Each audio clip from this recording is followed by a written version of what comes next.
शायद आपके सामने यहाँ पर काफी गड़बड़ नजर आ रही हो और काफी एफर्ट्स लगाने पड़े हो उसे सेटल करने के लिए। यस, एक केस ऐसा आया था जिसमें एक हस्बैंड 11 महीने की शादी के अंदर जी वो ही एक्सपायर्ड सडनली, और फादर इन लॉ अकेला रह रहा था अपनी डॉटर इन लॉ के साथ में। तो उसको डर लगा क्योंकि डॉटर इन लॉ को उसके फ्रेंड्स बाहर लेके जाने लगे, रात को 1-2 बजे वो घर पर आए, तो उसको फिक्र हो गई। उसने उनके गर्ल के पेरेंट्स को बुलाया और कहा कि आप प्लीज़ अपनी डॉटर को लेके जाइए। पेरेंट्स ने क्या कहा कि अच्छा हम लेके जाते हैं लेकिन हमें 5 करोड़ रुपए चाहिए। जी 5 करोड़। वो फादर इन लॉ इतना गुस्से हो गया, वो बोला मेरा ओनली सन वो गुजर गया और आप लोग 5 करोड़ कौन से बेसिस पे मांग रहे हो। तो ये मैटर मीडिएशन पर आई जी। दोनों पार्टीज अपने एडवोकेट्स और उसके साथ में आए, रिश्तेदारों के साथ में, और कोई प्रोग्रेस ही नहीं हो रहा था जी। मुझे लगा ये मीडिएशन फेल हो जाएगा, बड़ा कॉम्प्लिकेटेड मीडिएशन था। फिर मुझे ऐसा लगा कि ये दोनों पार्टीज तो अब तक कुछ बात ही नहीं करी है, सब इनके एडवोकेट्स और रिलेटिव्स बात कर रहे हैं। तो जब मैंने लास्ट मीडिएशन का अपॉइंटमेंट दिया था उसमें कहा था कि आज अगर मीडिएशन का एग्रीमेंट या नहीं हुआ तो उसको हम क्लोज कर देंगे जी। तब मैंने रिक्वेस्ट की एडवोकेट्स को और रिलेटिव्स को कि आप लोग बाहर जाइए, हमें सिर्फ 2 इनके साथ में बात करनी है। जब ये दोनों बैठे थे, father in law and daughter in law, तो मैंने कहा मुझे प्राइवेट सेशन करना है सिर्फ एक से, तो कौन आएगा, because mediator is impartial and fair. तो ये नहीं कहता है कि आप पहले बोलो मैं आपसे, इज इम्पार्शियल। तो मैंने कहा कौन प्राइवेट सेशन में आएगा, तो फादर इन लॉ ने कहा कि मुझे तो कुछ कहना नहीं है, आप ये मेरी डॉटर इन लॉ से कहिए, पूछिए क्या पूछना है उनको। तो मैंने कहा आप अपने ग्रुप में जाके बैठ जाइए, हम इनसे पहले प्राइवेट सेशन करते हैं। जब लड़की सामने बैठी हुई थी मैंने सिर्फ इतना पूछा, क्योंकि वो लड़की जो 8 वीक मीडिएशन में एवरी वीक आ रही थी, उसके आईज के नीचे डार्क सर्कल्स हो गए थे एंड शी वॉज लुकिंग बहुत सिक लग रही थी, ऐसे लग रहा था वो ये बहुत बीमार है। तो मैंने पूछा what is happening to you, तुम्हें क्या हो रहा है। उसने कहा कि मुझे बहुत शर्म आती है कहते हुए कि 11 महीने मेरे फादर इन लॉ ने मुझे इतना लव और अफेक्शन दिया, इतना प्यार दिया, इतने मेरे साथ में अच्छे रहे हम मेरे हस्बैंड के साथ में, और मैं कि मेरी 24 ईयर्स की लाइफ के अंदर मुझे इतना प्यार नहीं मिला है जो मुझे मेरे फादर इन लॉ से मिला। और आज मैं मेरे फादर इन लॉ से आंख नहीं मिला सकती हूँ ये मनी मैटर के लिए। तो मैंने पूछा तुम्हें क्या चाहिए। तो लड़की ने कहा कि मैं एक आर्किटेक्ट हूँ, मैंने अभी प्रैक्टिस नहीं की है, इमीडिएटली मेरी शादी हो गई तो मैं अपनी प्रैक्टिस शुरू करना चाहती हूँ, मुझे दूसरी शादी तो करनी नहीं है अभी, तो मुझे एक छोटा सा घर चाहिए 1 बेडरूम का। तो मैंने कैलकुलेट किया कि मुंबई के अंदर सबर्ब्स में 60 लाख रुपीज़ में उसको अच्छा घर मिल जाएगा, अच्छी सोसाइटी के अंदर। और तुझे और क्या चाहिए। कहती है मैं मुंबई में ट्रैवल नहीं कर सकी हूँ, ना ट्रेन में ना बसेस में, मुझे एक गाड़ी और एक ड्राइवर चाहिए। और तुम्हें क्या चाहिए। तो उसने कहा मुझे सिर्फ 25,000 रुपये, जब तक मेरी अर्निंग नहीं स्टार्ट हो जाए तब तक। मैंने कहा और कुछ चाहिए, तो बोली कुछ नहीं चाहिए, मुझे बस इतना ही चाहिए। मैंने कैलकुलेट किया तो हार्डली 1 करोड़ एंड 20-30 लाख आ रहा था। मैंने फादर इन लॉ को बुलाया, इसको हम लोग कहते हैं ट्रांसपोज। फादर इन लॉ से मैंने कहा कि आप भूल जाइए कि ये आपकी डॉटर इन लॉ है, सपोज ये आपकी डॉटर होती तो आप क्या मांगते हो उसके लिए। तो उसने कहा कि मैं एक घर तो मांगता, एटलीस्ट 1 बेडरूम हॉल किचन का तो फ्लैट में मांगता। तो मैंने मन में सोचा एक चीज़ तो हो गई।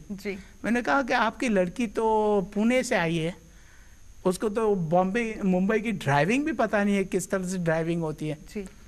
तो बोला नहीं मैं एक ड्राइवर और गाड़ी तो मांगता ही। फिर मैंने उससे पूछा कि आपकी लड़की तो कुछ कमाती नहीं है तो उसके लिए, तो बोले एटलीस्ट 50,000 रुपये में मांगता। अब लड़की ने कहा था 25,000, ये कहते हैं 50,000 तो मैं मांगता। मैंने सारे एडवोकेट्स उनके और रिश्तेदारों को बुलाया, मैंने कहा हमने प्राइवेट सेशन किए और यही चीज़ें हुई है प्राइवेट सेशन के अंदर। उन्होंने सुने, मैंने कहा आप अभी जाके दोनों ग्रुप में जाके बैठ जाओ, क्योंकि मीडिएटर पर एक इल्ज़ाम नहीं आना चाहिए कि उसने कुछ फोर्स यूज़ किया, कोई मिस रिप्रेजेंटेशन किया, उसकी वजह से ये सेटलमेंट हुआ। मैं बोला आप अपने एडवोकेट्स और रिश्तेदार से बात करिए फिर आइए।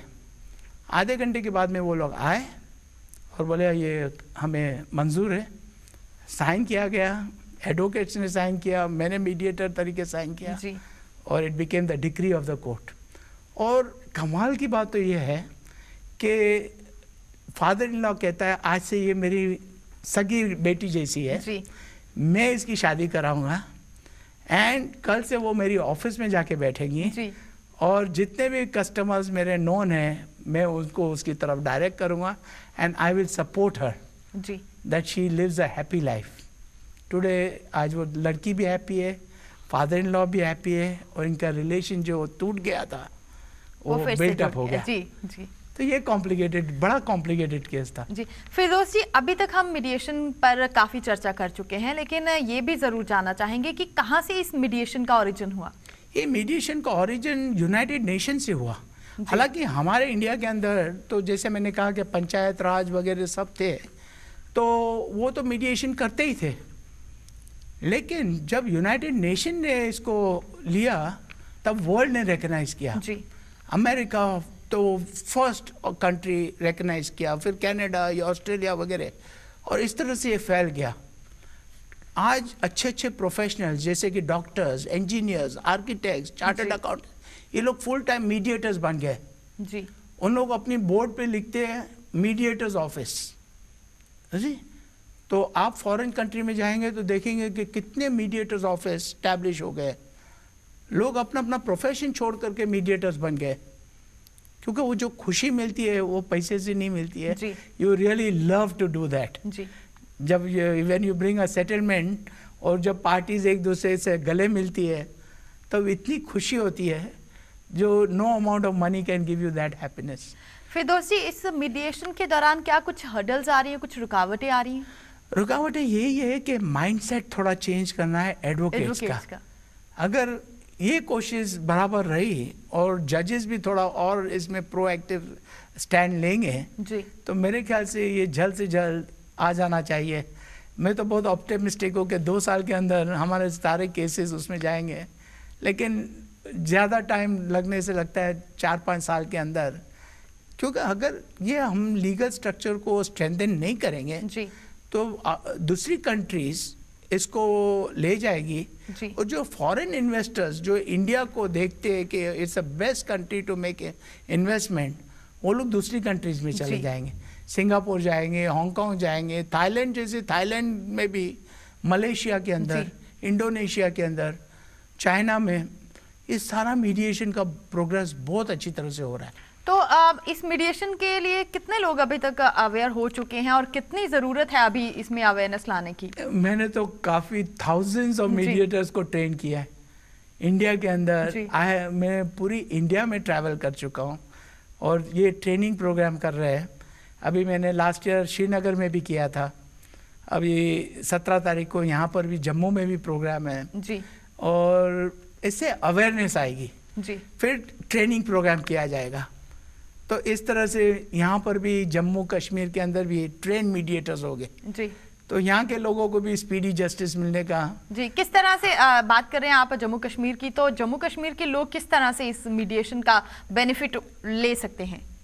ये अवेयरनेस जब मेरा कल टेलीकास्ट हुआ था प्रोग्राम, तभी काफ़ी मुझे टेलीफोन कॉल्स आए कॉन्ग्रेचुलेशंस के लिए, और ये बहुत हमारे मुल्क स्टेट के लिए बहुत ज़रूरी है, आपने बड़ा अच्छा ये उपाय, हमें ये पता भी नहीं था। पब्लिक को अवेयरनेस भी नहीं है कि अगर मीडिएशन में जाने का उनका कोई हार्म नहीं होता है, क्योंकि एवरीथिंग इज़ वेरी कॉन्फिडेंशियल। जो भी बातचीत मीडिएशन में होती है आप कोर्ट में नहीं कह सकते हो कि हम कराची वाला के साथ, फिरदौस साहब के साथ में ये प्रपोजल था जी, या वो प्रपोजल था। ऐसे कुछ नहीं कर सकते हैं। You see, court will not accept that argument, because ये जो प्रोसेस है वो बिल्कुल कॉन्फिडेंशियल है जी।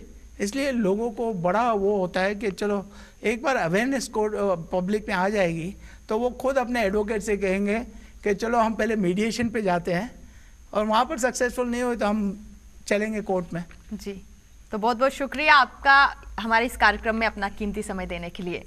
तो दर्शकों, ये थे फिरदौस कासिम, जो कि मीडिएशन का काफ़ी अनुभव रखते हैं, जिन्होंने हमारे साथ चर्चा की कि आखिर ये क्या है मीडिएशन और किस तरह से लोग इसका लाभ उठा सकते हैं। तो निश्चित तौर पर जिस तरह से उन्होंने हमारे साथ चर्चा की, आप भी इसका ज़रूर लाभ उठाइए और अपने जो पेंडिंग केसेस है उनका निपटारा कीजिए। तो आज के इस कार्यक्रम में इतना ही, इजाज़त दीजिए, नमस्कार।